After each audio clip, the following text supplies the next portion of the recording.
How's it going, YouTube? Welcome back to another video on the channel, and today I'm bringing you the last branded list before Darkwing Blast, which has a really interesting spice in it. Make sure you hit the thumbs up button before we begin and subscribe if you are new here. Also check out my Twitter right over there. A lot of cool photos, uploads, giveaways, news. Everything's on there, so make sure you head out there and check it out. So yesterday you saw me failing to open the one card that I needed for this deck, but hopefully I can get it before the regional that I'm playing at in a week's time-ish. And I put out a really ugly proxy so you know where it is. And also at the end of the video, I'm going to show you the combo to actually pulling this lock off, and let's just dive in right into the deck profile. So branded, is it still viable? Maybe. I think Darkwing Blast is actually going to bring a lot of really important bestial stuff into this deck, which is going to make it a little bit more powerful and a little bit more able to compete with the current meta. But this is the list as I'm playing it now before Darkwing Blast, and there is a really interesting spice in there that really takes the ceiling of this deck a little bit higher if you can pull this off. And I'm going to show you, of course, at the end of the video how you can do that. So this list, I believe, has 47 main deck cards, which is a lot. Some are cuttable, but right now I'm kind of enjoying the amount of cards that this deck has. So I did make some choices to cut certain cards. But yeah, you can make your own mind if you want to cut some of these to make this 40. It's really hard to play branded at 40 cards, just saying, but yeah, maybe you can pull this off. So of course we got the 3 Alubers, we got the 3 Fallen of Allies. I think since we're running Super Poly here, 3 Albas is really important. Again, we're also playing Allure of Darkness, which you'll see in the spell portion of this video. So maximizing on our darks. We're only playing 2 Tragedy. This was one of the cards that I decided to cut for a different card that I'm going to show. I think this is okay. Sometimes you just open too many duplicates of the same stuff that gets you the same thing. So I think Tragedy 2 is going to be fine. Then we got some Despia one-offs. We got the Dramaturge, and this is a really good game closer in my opinion, and also puts a little bit extra pressure on the board. Specifically, if you're playing against tier elements, if you put this on the board and they summon Kalos, you just negate it immediately. So they do want to get rid of it before, so it's an extra negate, which is good. Despian Comedy, the reason I decided to go back to playing Comedy is because of the amount of hand traps that are coming back into the game, and specifically, people are not playing Ash Blossom as much, but they are playing Imperm, Veiler, and other negates that Comedy helps you just evade basically from the graveyard. So you can send this instead of Tragedy, and then when your fusion monster gets negated by Imperm or Veiler, you just tribute it as a quick effect and it dodges. So I really like Comedy for that reason. We're playing Albion, which is really good in standard. We're playing Ad Libitum, which is basically the heart of this deck. We are playing Ecclesia as our light target. I really like this card. A lot of people gave me a lot of crap for playing this, but I still stand behind it. We don't have snow anymore, so we need an actual light target for when we don't want to go into the combo that I'll show you in the next portion of this video. I think Ecclesia puts that extra pressure on your opponent, summoning the Fallen of Albas from deck and returning to the hand at the end phase. I think Ecclesia at 1 is fine. And then we have this very ugly proxy that I made. My printer is really messed up and you can't even read the card. But this is going to be the proxy for this video, so bear with me. Ra's Disciple is a light fairy monster, level 4. So what this card basically says is that you cannot special summon monsters. The owner of this card cannot special summon monsters. You cannot special summon except for the effect of Ra's Disciple, which lets you summon either Slifer, Obelisk, or Ra from your deck. But basically, if you don't run the god cards in your deck, this card says you cannot special summon. So we'll show you in a second how we get this to our opponent's field. I love that this looks really bad and really stands out in the deck profile, so I'm kind of liking this. So basically, this is the new lock instead of Scythe, so stick around for the combo and I'll show you how to do that. Oh my god, it looks so bad. And then we have some hand traps because we cannot no longer play no hand traps. So we have DD Crow, which is really good in this format, and of course Nibiru, which is also a light target and an amazing card in and of itself. So light and dark hand traps, I think these are really solid in this deck overall. Then we have, of course, the Edge Imp Chain package. We're playing 2 Edge Imp and 2 Fright for Patchwork. I decided to cut this down a little bit because you end up sometimes bricking on too many of these in the same hand, and you can't really resolve all of them, and you stay kind of with like dead cards in your hand. So I think 2 and 2, we'll try this for now. And then for the spells, we have, of course, 3 branded fusion, nothing to say there, 3 opening, and 2 branded in red. I think this is standard. These are the correct ratios in my opinion. Still haven't gotten my hands on the high rarity stuff, but it's definitely on the way. Then we're playing 2 polymerization for this package, of course, and 2 Allure of Darkness just for that additional draw power. Then we are playing 3 6 board breakers, 3 super polymerization, and 3 forbidden droplet. I think this is basically one of the only decks that can actually run droplet successfully. You can enable your Branded in red if you're sending Albaz or Aluber to the graveyard with this. You can trigger your Edge and Chain with this, and I think this is still really important piece for this deck and able to break boards more efficiently. Then for the one-offs, we have Branded Lost, which I think is cuttable. I think this ends up not doing a lot. It does plus you, and it does work amazingly when you get to resolve it, but sometimes it's just kind of dead in your hand and you want to see something else that can actually start a combo. So Branded Lost, take it as it is. Foolish Burial, again, this is a bit win more to get that tragedy to the graveyard. Because I'm playing 2, I felt that Foolish Burial was important for this deck, I suppose.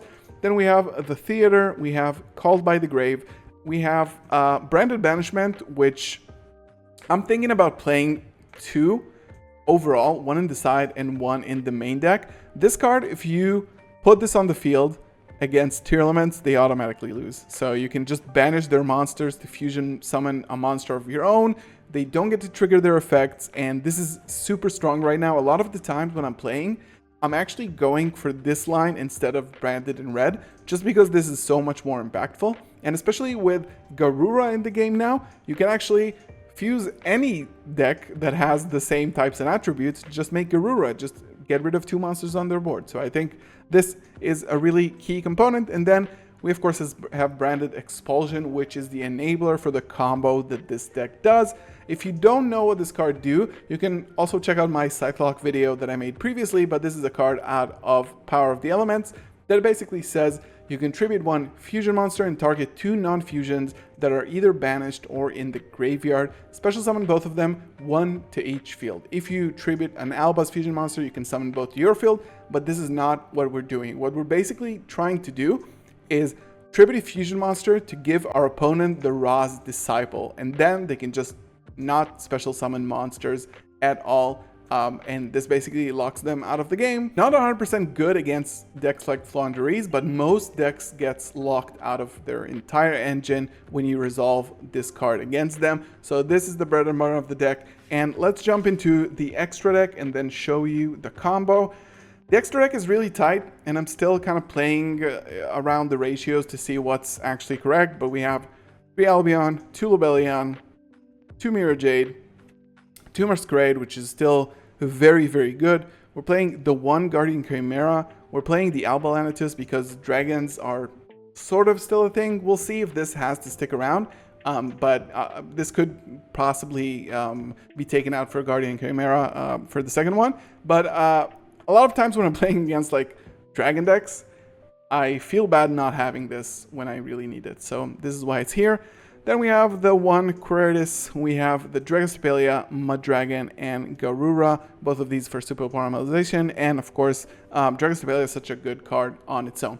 So let's jump into the combo. So the combo basically requires you to have access to both Aluber and Branded Fusion. It's not a 1-card combo, you can resolve it all of the time. You can do it, I think, 80 to 90% of the time. However, you don't want to end up on a subpar board, so you really want to do the combo the right way, and I'll show you like how to do it efficiently.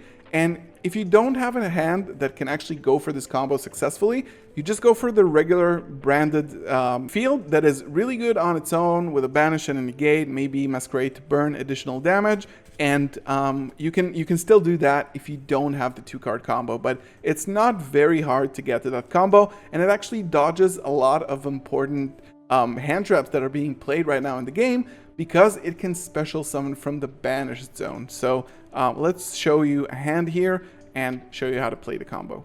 So let's see what we actually pull here in this going first hand and see what we can do with it. We have Tragedy, Aluber, Branded Lost, Allure of Darkness, and another Aluber. So it seems like not such a good hand, but let's see how we can actually get to it. You can still get to this combo from this hand as well, but let's fire off an Allure of Darkness and see what we can actually pull. We got the Theater, and we have a Droplet. All right, so this is pretty good. We have the Tragedy to banish here off of the Allure of Darkness. Then we are going to get to search a copy of Ad Libitum just for good measure. Then, since we have the Theater, we can actually do this combo fairly easily. You just need a way to search off a Branded Fusion and search the trap card. So Aluber Search is one of them, but since we have the Fusion field spell, we can actually get the Albion to the graveyard that we summon off of the Branded Fusion. So with a Fusion spell in our hand, we have a way to get the Albion that we summon off of the Branded Fusion to the graveyard. So this is going to help us search for the trap. So basically what we're going to do, we're just going to activate Lost in advance. We're going to go for Aluber. Aluber is of course going to grab us the copy of Branded Fusion, which we're going to activate. And then we are going to send to the graveyard the Fallen of Elbaz and the ugly yellow proxy of Ra's Disciple. And happily, we also opened Branded Lost, which is really clutch for this because now they cannot negate it.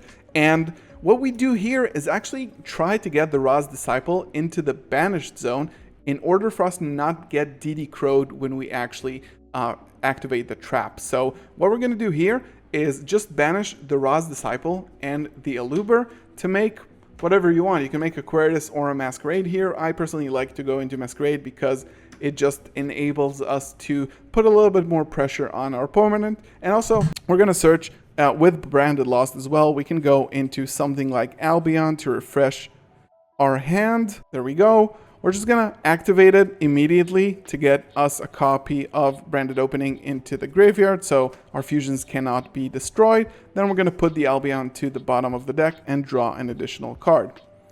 Polymerization, also really good. So what we're going to do here, at this point, we're trying to get the Albion into the graveyard. And what we can do is basically use the Theater of the Branded here. And since we have Ad Libitum in our hand, we can actually go a little bit more of a plus. And we also have Polymerization, so we can actually end up on a solid board. We're going to activate the field spell to fuse these two together. This can grab us the Dragos Tapelia. And then, since we have Ad Libitum now used as fusion material, we can trigger its effect and we can actually summon the Aluber back to our field. If we want to extend further, we can go into another Masquerade here and just make sure you have that additional fusion monster to send to the graveyard with the trap card. So now we have 3. We have pretty decent pressure on the board. And then during the end phase, we're going to trigger the Albion in the graveyard, and that is going to grab us the trap card. So the hand wasn't that particularly good, but look at the board we ended up on. And also, we have all of the pieces that we need for the combo. So what are you going to do during we're going to set it during the end phase, and during your opponent's draw phase, you're just going to pull off the Branded Expulsion, and we're going to tribute one of the Masquerades as cost, and we're going to target the Tragedy and the Ra's Disciple. So now they cannot DD Crow your Ra's Disciple because it's banished, and you basically special summon it from there. We're going to summon the Tragedy to our field and give the Ra's Disciple to our opponent. And now they cannot special summon. And you have decent follow-up here, right? They can basically... It can't be tributed as well, so they can just tribute summon over it. It's just basically stuck there unless they have specifically Forbidden Droplet. And then during our next turn, we have Branded in red, which is amazing here. We can get a search off of Tragedy, and just this deck can OTK really, really quickly. So you have a little bit of pressure on the board, you have the Ra's Disciple, and then we can do the Branded in red, for example, with the Ad Libitum, and we can, you know, fire off like Aquarius or something, get a search off of Branded Lost. Branded Lost can actually grab us a Fallen of Elbaz, which we can just normal summon and fuse with the Ra's Disciple to bring another copy of Albion here. And these are just 2 summons. You switch this to attack and it's game. It's so much damage, and you just put your opponent on a 1-turn hold. you regroup your resources and just OTK them immediately. Yeah, so let me know what you thought about this combo. I think this is going to be the variant that I'm going to be playing at the regional. This is really fun and impressive and a really interesting new way to play branded. So let me know what you thought in the comments below. Make sure to leave a thumbs up on the video, subscribe if you are new, and check out Twitter as well. Thank you for watching as always, and I'll see you in the next one. Peace.